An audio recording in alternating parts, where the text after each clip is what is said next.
भिवापूर तालुक्यातील धामणगाव येथे 2 मे रोजी लागलेल्या भीषण आगीत भीमराव ढोणे यांचा प्रवासी ऑटो जळून खाक झाला होता, ज्यामुळे त्यांच्या कुटुंबासमोर उदरनिर्वाहाचे मोठे संकट उभे राहिले होते। या घटनेची दखल घेत माजी मंत्री राजेंद्र मुळक यांनी मंगळवारी 5 मे रोजी सायंकाळी धामणगावला भेट देऊन पीडित कुटुंबांचे सांत्वन केले।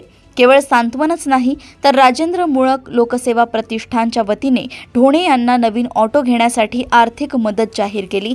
तसेच आगीत नुकसान झालेल्या दुचाकी आणि रंगारी कुटुंबाच्या जळालेल्या कांडप मशीनसाठीही प्रतिष्ठानमार्फत मदत देण्याची घोषणा मुळक यांनी केली।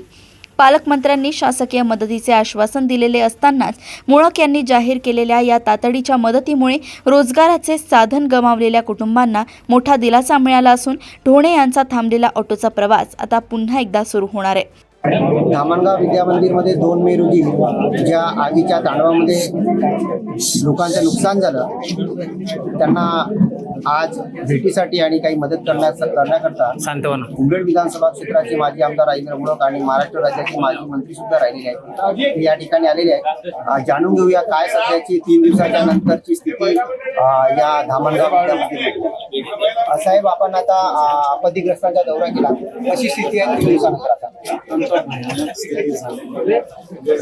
आणि खूप मनाला वेदना होतील अशा प्रकारची घटना घडली। साधारणतः ज्यावेळेस अशा प्रकारची घटना घडत असते त्यावेळेस मदतीपेक्षा त्या गावाचं मनोबल वाढवणं खूप महत्वाचं असतं। मदत तर शासन करेल, न्याय संस्था करतील, राजकीय पक्ष करतील, परंतु लोकांचं मनोबल वाढवणं आणि परत आपलं जीवन जगण्यासाठी त्यांच्या मनामध्ये इच्छाशक्ती निर्माण करणं, आता यासाठी मी आज गावामध्ये आलो, सर्वांशी संवाद केला की खचू नका, आपल्याला मोठं जीवन जगायचं आहे, बाल गोपाल आहे,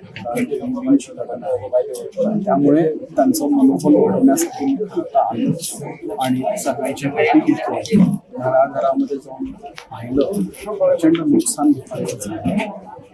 शासनाची या गावामध्ये माहिती घेतली, राज्य शासनाने आता पंचनामा करायला सुरू केलेला आहे। त्या दिवशी संध्याकाळी ज्यावेळेस मला वार्ता आली तर मी बाहेरगावी होतो आणि त्यानंतर मी जिल्हाधिकारी महोदयांशी बोललो। जिल्हाधिकारी महोदयांना सांगितलं की तातडीने उमरेडची जवळची गावाची EC बेला इथपासून सर्व फायर ब्रिगेड पाठवा, टप्प्याटप्प्याने यायला लागल्या आणि तोपर्यंत मोठ्या स्वरूपात नुकसान झालेलं होतं, पण अंशतः आटोक्यामध्ये आणण्यामध्ये सहकार्य झालं। मला असं वाटतं रात्री 11:30-12 नंतर आग आटोक्यामध्ये आली। थोडंसं तात्पुरतं जेवणाची व्यवस्थाही मी माझ्या भिवापूर महाविद्यालयातल्या शिक्षकांनी NSSच्या टीमला सांगितलं, रात्री ती व्यवस्था केली, सकाळी केली। आमचे आमदार, आमचे खासदार, सर्व लोकप्रतिनिधी, सर्व पक्षांचे लोकप्रतिनिधी, सर्व सामाजिक कार्यकर्ते, विविध संघटनेची लोक आली आणि सर्वांनी निष्पक्ष म्हणून या गावाच्या सोबत राहण्याचा निर्णय घेतला, मदत केली। दुसऱ्या दिवस मान्य पालकमंत्री महोदय आले, दुसरे आमचे मंत्री महोदय आले, त्यांनी गावामध्ये पाहणी केली आणि मदती संदर्भामध्ये त्यांनी सांगितलेलं आहे की पूर्णतः बाधित झालेल्या घराला निधी भेटेल, अंशतः बाधित झालेल्या घराला निधी भेटेल, किरकोळ पद्धतीने ज्यांचं नुकसान झालेलं आहे त्यांनाही ह्याच्यातून मदत भेटेल, अशा प्रकारच्या सूचना शासनाने दिलेल्या पंचनामे त्या पद्धतीने होत आहे। एका धर्मदायी संस्थेने, एका मंदिराने कोराडीच्या, त्यांनी आपल्या मोठं ठेवून मदत केलेली आहे, त्यांचंही मदत वाटत आहे। खावटीचे जवळपास प्रति कुटुंब 24,000 रुपये आलेले आहेत। आता खरं गरज आहे की व्यवस्थित पंचनामा, म्हणून मी आज फिरत असताना प्रचलित पद्धतीचा पंचनामा नसावा। एखाद्या घराचं नुकसान झालं असेल तर त्याला पूर्णतः नुकसान जरूर लिहा, पण त्या नुकसानामध्ये काय काय नुकसान झालं, फर्निचर गेलं का, इलेक्ट्रॉनिक मटेरियल गेलं का, अन्नधान्य गेलं का, कॅश गेली का, सोनं दागिने गेले का, शेतीचे उपचार गेले का, जे काही आपल्या घरामध्ये एखाद्या शेतकऱ्याच्या घरामध्ये ज्या व्यवस्था असतात अथवा त्याच्या पोठ्यामध्ये पशुधन असतं, अशा सर्व गोष्टींचं व्यवस्थित पंचनामा तयार करा आणि तो पाठवा, जेणेकरून त्याच्यामुळे अंदाजपत्रक तयार होईल. नाहीतर तो प्रचलित पद्धतीने पूर्णतः घराचं नुकसान 2-2.5 लाख रुपये येतील, या जे काही ठरलेलं असेल ते अंशतःचं काहीतरी येईल. आपल्याला तशा प्रकारची नुकसान भरपाई नाही पाहिजे. आपल्याला जे निश्चित स्वरूपात जे झालेलं आहे तसा अंदाजपत्रक बनवण्यासाठी आज माझ्यासोबत तहसीलदार आहे, मी त्यांनाही सांगितलेलं आहे ते उद्या परत गावामध्ये फिरतील, निष्पक्ष पद्धतीने सर्व हे करतील. त्यानंतर मी जिल्हाधिकारी, SDO, तहसीलदार असं सर्वांच्या कंटिन्यूस पाठीमाग करत राहील.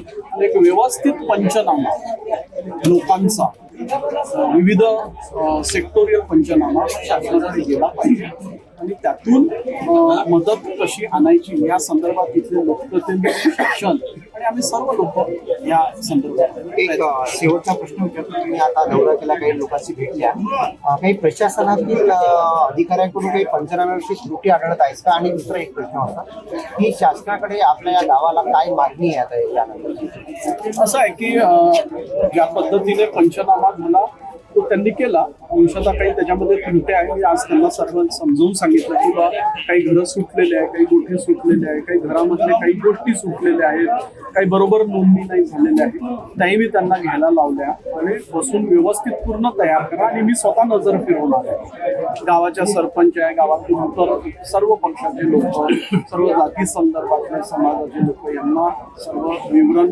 ग्रामपंचायतमध्ये नोटीस बोर्डवर लावावं. शासनाकडे जायच्या कोणाचा काही आक्षेप असेल की ह्या यादीमध्ये अमुक सुटला तर तो त्यावेळेस घेऊ शकतो. 1-2 दिवस यादी प्रकाशित करायची ग्रामपंचायतमध्ये. अशा पद्धतीने नुकसान झाल्याचा आमच्याकडे प्राथमिक अहवाल आहे. याच्यात कुणाचं काही मत असेल तर ते ठेवू शकतात आणि मग अंतिम अहवाल शासनाकडे जाऊ देऊ. अशा प्रकारचा प्रस्ताव तयार व्हायला पाहिजे. आणि गावाची मागणी आहे की सर्वांना मदत समान पद्धतीने जसं काही त्यांचं नुकसान झालं असेल ती व्हावी, अशा प्रकारची गावकऱ्यांची विनंती आहे. काही मदत मी माझ्या प्रतिष्ठानातर्फे राजेंद्र मोहक सहाय्यता कक्षाच्या वतीने पण करण्याचा निर्धार केलेला आहे. त्यांना म्हटलं सर्व गावातली प्रमुख लोक, सर्व जाती, धर्म, पंथाचे, पक्षाचे लोक बसा, हे करा. त्यामध्ये काही कमी जास्त लागलं तर मला सांगा, मी अजून करून देतो. 1 जणांचा ऑटोही गेलेला आहे, काही मोटरसायकल वगैरे गेलेली आहे, तेही मी सांगितलं की बा नवीन तर नाही मी देऊ शकणार, पण सेकंड हँड वगैरे देण्याचा मी प्रयत्न करेन, त्यांना मदत करेल असं मी विश्वास देतो. शासनाने सगळ्या आपत्तीग्रस्तांना समान न्यायाद्वारे वाटप करावा आणि या गावकऱ्यांना त्वरित नुकसान भरपाई देण्याची मागणी भारत राष्ट्रीय काँग्रेसचे वरिष्ठ उपाध्यक्ष राजेंद्र मोहक आणि या राज्याचे माजी मंत्री यांनी या ठिकाणी सर्व शासनाला केलेली आहे. मनोहर वानखेडे, दैनिक देशोन्नती करता, भिवापूर.